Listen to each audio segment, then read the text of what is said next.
Below the apple orchard, at the end of a path, was the dump where Mr. Zuckerman threw all sorts of trash and stuff that nobody wanted anymore. Here, in a small clearing hidden by young alders and white raspberry bushes, was an outstanding pile of old bottles and empty tin cans and dirty rags and bits of metal and broken bottles and broken hinges and broken springs and dead batteries and last month's magazines and old discarded dish mops and tattered overalls and rusty spikes and leaky pails and forgotten stoppers and useless junk, all kinds, including a wrong-sized crank for a broken ice cream freezer. Templeton knew this dump. No, he liked it. There were good hiding places in there. Excellent cover for a rat. And there was usually a tin can with food still clinging to the inside. Templeton was down there now, rummaging around. When he returned to the barn, he carried in his mouth an advertisement that he had torn from a crumpled magazine. "How's this?" he asked, showing the ad to Charlotte. "It says crunchy. Crunchy would be a good word to write in your web." "Just the wrong idea," replied Charlotte. "Couldn't be worse. We don't want Zuckerman to think of Wilbur as crunchy. He might start thinking about crisp, crunchy bacon and tasty ham. That idea put into his head, oof. We must advertise Wilbur's noble qualities, not his tastiness. Now go get another word, please, Templeton." Wow, the rat looked disgusted, but he sneaked away to the dump and was back in a while with a strip of cotton cloth. "How's this?" he asked. "It's a label off of an old shirt." Charlotte examined the label. It said, "Pre-shrunk." "I'm sorry, Templeton," she said, "but pre-shrunk is out of the question. We want Zuckerman to think Wilbur is nicely filled out, not all shrunk up, I'll have to ask you to try again." "What do you think I am, a messenger boy?" grumbled the rat. "I'm not going to spend all of my time chasing down to the dump after advertising material." "Just one more, please," said Charlotte. "I'll tell you what I'll do," said Templeton. "I know where there's a package of soap flakes in the woodshed. It has some writing on it. I'll bring you a piece of the package." He climbed the rope that hung on the wall and disappeared through the hole in the ceiling, and then when he came back, he had a strip of blue and white cardboard in his teeth. "There," he said triumphantly. "How's that?" Charlotte read the words, "with new radiant action." What does it mean?" asked Charlotte, who had never used any soap flakes before in her life. "Well, how should I know?" said Templeton. "You asked for words, and I brought you words. I suppose the next thing you're going to want me to do is fetch a dictionary." Together they studied the soap ad. "With new radiant action," repeated Charlotte slowly. "Wilbur," she called. Wilbur, who was asleep in the straw, jumped up.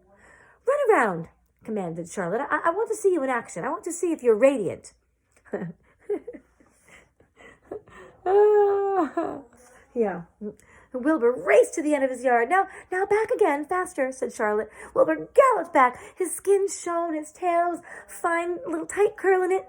"Jump into the air," said Charlotte. Wilbur jumped as high as he could. "Keep your knees straight. Touch the ground with your ears," called Charlotte. Wilbur obeyed. "Do a backflip with a half twist in it," cried Charlotte. Wilbur went over backwards, writhing and twisting as he went. "Okay, Wilbur," said Charlotte. "You can go back to sleep." "Okay, Templeton, the soap ad will do, I guess. I'm not sure Wilbur's action is exactly radiant, but it's interesting." "Actually," said Wilbur, "I feel radiant." "Oh, do you?" said Charlotte, looking at him with affection. "You're a good little pig, and radiant you shall be. I'm in this thing pretty deep now. I might as well go the limit." Well, now, tired from his romp, Wilbur laid down in the clean straw. He closed his eyes. The straw seemed scratchy, but not as comfortable as the cow manure, which was always delightfully soft to lie in. So he pushed the straw to one side, and he stretched out in the manure. Wilbur sighed. It had been a busy day, his first of being terrific. Dozens of people had visited his yard during the afternoon, and he had to stand and pose, looking as terrific as he could.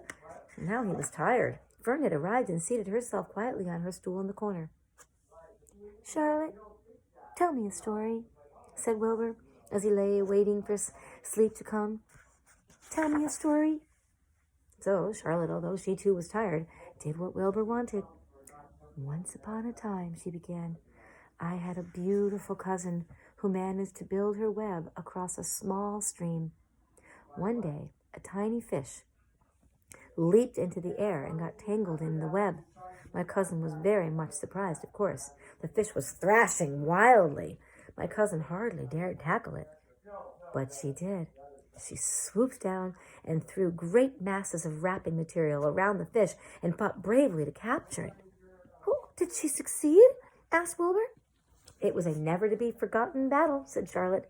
There was the fish caught by only one fin and its tail, caught only by one fin and its tail wildly thrashing and shining in the sun. And there was the web sagging dangerously under the weight of the fish.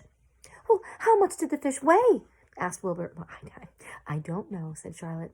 There was my cousin slipping in, dodging out, beaten mercilessly over the head by a wildly thrashing fish, dancing in and dancing out, throwing her threads and fighting hard.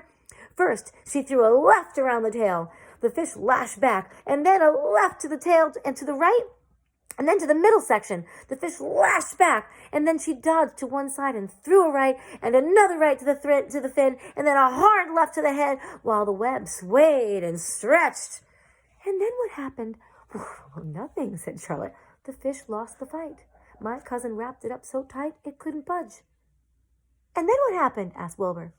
Well, nothing, said Charlotte. My cousin kept the fish for a while, and then, when she got good and ready, she ate it. Tell me another story, begged Wilbur. So Charlotte told him about another cousin of hers who was an aeronaut. What's an aeronaut? Asked Wilbur. It's a balloonist, said Charlotte. My cousin used to stand on her head and let out enough thread to form a balloon, and then she'd let go and be lifted into the air and carried upward into a warm wind. Is that true, or are you just making that up? Asked Wilbur. Oh, no, it's true. I have some very remarkable cousins. And now, Wilbur, it's time you went to sleep. Sing something, begged Wilbur, closing his eyes. So Charlotte sang a lullaby while crickets chirped in the grass and the barn grew dark. This was the song she sang. Sleep, sleep, my lovely, my only, deep, deep in the dung and the dark. Be not afraid and be not lonely. This is the hour when the frogs and thrushes praise the world from the woods and the rushes. Rest from care, my one and only, deep in the dung and the dark. But Wilbur was already asleep. When the song ended, Fern got up and went home. The end of the chapter.